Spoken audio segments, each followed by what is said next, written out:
स्वागत है आप लोगों के सामने। आज का विचार पशु के मिजाज जो प्रकार से है। मोहन के वृक्ष पर शांति के फल उगते हैं। वृक्ष पर शांति के फल उगते हैं। अच्छा, ऐसे कैसे उगते हैं बताओ तो। कुछ पता है? अगर हम मौन रहेंगे, थोड़ी देर मौन रहेंगे ना, तो शांति होगी अपने आप। कैसे होगी शांति? मैं देखो कहीं पे हमें आपस में कुछ बहस होती है ना? नहीं होती है। अब बहस में हम क्या कर देते हैं, थोड़ी देर शांत रह लेते हैं, है ना? थोड़ा धैर्य धारण कर लेते हैं, मतलब शांत रह लेते हैं। चलो यार बोल ले दो इसको, दूसरा बोल रहा है बोल ले दो, अपने आप क्या हो जाते हैं, शांत हो जाते हैं। मौन हो गए थोड़ी देर, नहीं बोला कुछ नहीं, तो क्या हो जाएगा, झगड़ा हो जाएगा, समाप्त हो जाएगा, नहीं हो जाएगा। दूसरे बोलने बंद कर देगा ना, ये तो चुप रहोगे। और अगर हम भी बोलेंगे, आर्गुमेंट करेंगे, फिर बहस हो जाएगी, बढ़ती चली जाएगी, फिर हाथापाई हो जाएगी, फिर हाथापाई से बड़ा भयंकर हो जाएगी, नहीं हो जाएगी। तो शांति तभी होती है बेटा जब हम किसी चीज पे ज्यादा बहस न करके थोड़ा मौन आदत भी हमारे अंदर हो, तो शांति स्थापित की जा सकती। ठीक है, तो ये मतलब है उनका। जब कभी बहस हो रही हो ना, अपने आप थोड़ी देर चुप हो जाओ, मौन हो जाओ, ठीक, अपने आप शांति हो जाएगी। ठीक है कि नहीं? हाँ, तो इसलिए हमको ये सीखना चाहिए, गुण अपने अंदर लाने चाहिए, धीरे धीरे प्रैक्टिस में लाने चाहिए, सोचना चाहिए। अगर ऐसा कहा तो इसका मतलब क्या होगा? अब इसको प्रैक्टिकली कैसे करेंगे, मतलब कैसे एग्जीक्यूट करेंगे, कैसे हम इसको जीवन में उतारेंगे? कहीं पे झगड़ा हो रहा हो ना, आप चुप हो जाओ और दूसरी तरफ चले जाओ। आपस में आपके दोस्तों की या किसी की भाई बहन के साथ अपने घर में बहस हो जाए, या अपने आपस में दोस्तों के साथ बहस हो जाए, है ना, तो थोड़ा चुप हो जाओ और वहां से उधर खिसक जाओ। अपने आप ज्यादा बोलना मत शुरू कर दो, उससे बहस बढ़ते बढ़ते बढ़ते वो हाथापाई तक जा सकते हैं। नहीं नहीं, अब पिटाई होगी तुम लोगों की, नहीं होगी दोनों की, नहीं होगी। तो इसलिए मौन रहना चाहिए, मौन सीखना, मौन धारण करना, वो आपको जीवन में उतारना है। उद्देति सविता ताम्र ताम्रेवास्तुमेति च संपत्तश्च विपत्तश्च मत्तामेक रूपता। आपने सूरज को उगते हुए देखा होगा। ताम्र उद्देति सविता, सविता मतलब सूरज, जब उदय होता है तो तांबे के जैसा रंग होता है उसका।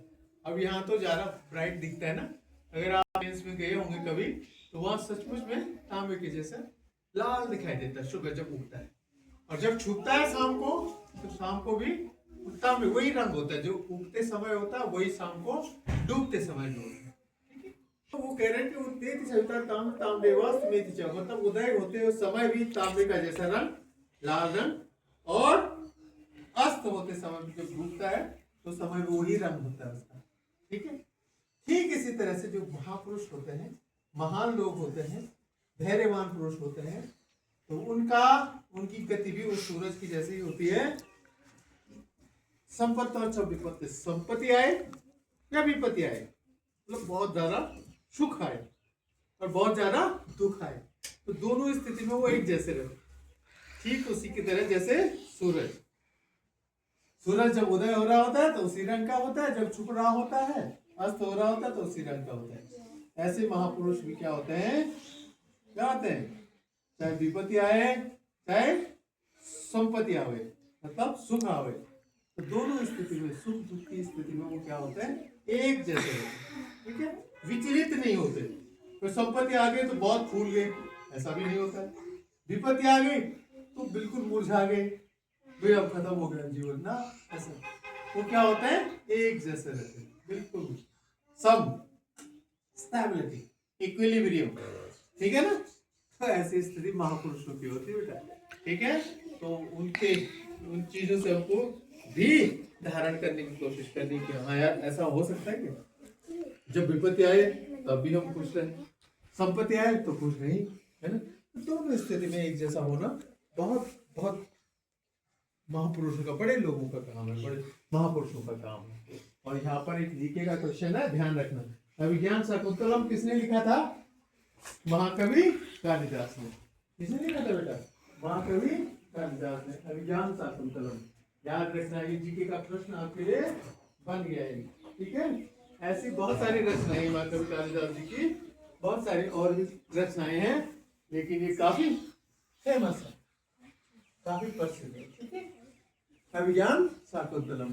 डेली ब्लैक बोर्ड अपडेट देखिए 1927 1927 डे है आज मंडे, MONDAY मंडे। आज क्या डे? मंडे। क्या डे आज? Monday, MONDAY Monday. और डेट है आज 29 दिसंबर 2025। और आज का विचार देखिए, शिक्षित मन सबसे बड़ा खजाना होता है। मन अगर शिक्षित है मतलब मन शिक्षित होने का क्या मतलब हुआ? आपको सभी चीजों का नॉलेज है, ज्ञान है ना, व्यावहारिक ज्ञान है, भौतिक ज्ञान है, ठीक है, आध्यात्मिक ज्ञान है। तो ये मन क्या होगा? शिक्षित होगा। और ऐसा मन क्या होगा बेटे? बहुत बड़ा खजाना है। खजाने का मतलब हुआ इससे आपको सब चीजें प्राप्त हो सकती है। आपके पास स्किल भी है, आपने अपनी आजीविका कैसे निर्वहन करनी है ना, आपने रुपए पैसे कैसे कमाना है ये आपको पता है। आपको व्यवहार समाज में कैसा है, लोगों के प्रति कैसा दृष्टिकोण है, समाज के प्रति कैसा दृष्टिकोण है, देश के प्रति कैसा दृष्टिकोण है, ये भी आपका स्वस्थ दृष्टिकोण अच्छा है ना। फिर आप शिक्षित भी हैं, बहुत अच्छे है ना, अपने आजीविका के लिए बहुत अच्छा आप काम कर सकते हैं, समाज के लिए अच्छा काम कर सकते हैं, देश के लिए अच्छा काम कर सकते हैं। तो ये यही तो खजाना है। और क्या चाहिए आपको? अच्छा जीवन जीना है ना, समाज के लिए जीना, देश के लिए जीना और अच्छे काम करके आगे बढ़ना, तो वही तो है खजाना है। तो जो शिक्षित मन होता है ये क्या होता है? जीवन का सबसे बड़ा खजाना होता है, कहा गया है। अच्छा आज का वर्ड क्या है यहाँ पे देखना, फास्ट, FAST, फास्ट, फास्ट बनी तेज, तीव्रम। और आज का जीके फिर वहां देखो, जीके एक जीके इधर मिल गया आपको है ना, यहाँ मिला आपको महाकवि कालिदास जी ने अभिज्ञान शाकुंतलम की रचना की थी। ये जीके का प्रश्न हो गया ना वैसे के लिए आपको, इसको परमानेंट मेमोरी में सेट कर दो, ठीक है। बार बार आप उसको मनन करेंगे तो आपको परमानेंट मेमोरी में चला जाएगा, फिर कभी नहीं भूलेगा। आपको कभी भी पूछा जाए आप बता सकते हैं झट से, ठीक है। जब कोई नाव, दूसरा जीके का प्रश्न, जब कोई नाव नदी से समुद्र में उतरती है तो उसमें उत्प्लावन बल लगता है, वो थोड़ी उठ जाती है।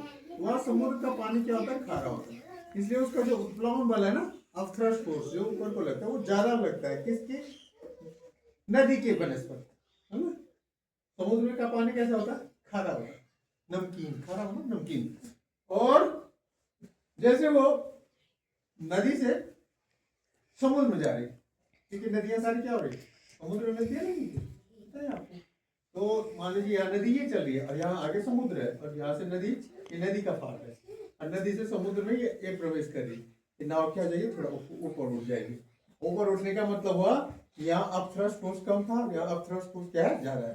अपथ्रस्ट फोर्स का मतलब होता है उत्प्लावन बल, जो उस पे अपोजिट डायरेक्शन में ऊपर की ओर लगता है ना। नाव का वजन नीचे में दबाएगा और पानी उसको ऊपर को धकेलेगा। नहीं, आपने देखा होगा टब है ना, टब में आप कोई कटोरी गिरा दो तो कटोरी तो तैरती रहती है ना। और आपका जो जग मग होता है जिसे नहाते हैं आप लोग, उसको डाल दो टब में, पानी भरा हुआ है तो उसमें डाल दो तो वो तैरता रहता है, डूबता तो नहीं ना। उसको पानी से भरेंगे तब डूब जाएगा, लेकिन वैसे खाली है तो तैरता रहता है नहीं। तो कटोरी भी तैरती रहती है नहीं। हाँ, तो वैसे ही नाव भी तैरती रहती है। तो आप थ्रस्ट फोर्स की वजह से वहां पे क्या होता है? आप थ्रस्ट फोर्स ज्यादा होता है, मतलब उत्प्लावन बल क्या होता है? ज्यादा होता है। किसका? समुद्र के पानी का, ठीक है। तो इसलिए वो थोड़ा सा ऊपर उठ जाती है। आज जयंती है, देखो आज का स्पेशल जयंती है, मणिपुर के राजकुमार वीर टिकेंद्रजीत सिंह की आज जयंती है जी, ठीक है। 29 दिसंबर 1856 को जन्म हुआ था। और आज बलिदान दिवस भी है भीमा नायक जी का, और ये महान क्रांतिकारी थी। और कब इनका बलिदान दिवस कब? आज के दिन ही 1876। बलिदान दिवस जानते हैं ना, मार्टिरम डे, मार्टिरम डे मतलब उससे इनका देहावसान हुआ था। और महान क्रांतिकारी थी। दोनों लोगों को सबसे नमन करते हुए आगे बढ़ते हैं आज की प्रेरणा के लिए। और प्रेरणा प्रिंसिका है, आज अपडेट होके आई है, और एक लड़की और भी थी आज अपडेट होके आई हुई है ना। तो Prinsika, she is more charming than that one. तो प्रिंसिका और आरव, आज के सूरज कौन है? Aarav. That's all from this book.